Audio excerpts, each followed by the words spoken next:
திவாகர் மற்றும் வினோத் இடையே ஏற்பட்ட தகராறு குறித்து விஜய் சேதுபதி நேரடியாக விசாரணை நடத்தும் ப்ரோமோ தற்போது வெளியானது. தமிழ் தொலைக்காட்சியில் பிரம்மாண்டமாக ஒளிபரப்பாகி வரும் பிக் பாஸ் சீசன் 9 அக்டோபர் 5ஆம் தேதி ஆரம்பமானது.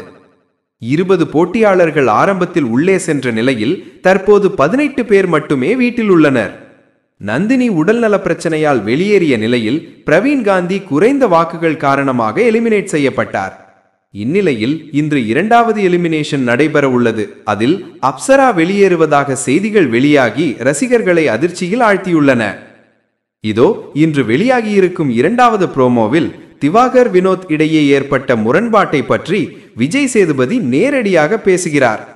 அந்த பேச்சின் போது மனம் பதற வைக்கும் விதமாக வினோத், பிக்பாஸ் வீட்டில் கிணறு மட்டும் இருந்திருந்தால் இதுவரை 6 பேர் இறந்திருப்பார்கள் என்று தனது கடும் ஆதங்கத்தை வெளிப்படுத்தியுள்ளார். இந்த காட்சி ரசிகர்களிடையே பெரும் பரபரப்பை ஏற்படுத்தி இன்றைய எபிசோடுக்கு எதிர்பார்ப்பை இன்னும் கூடி வைத்துள்ளது.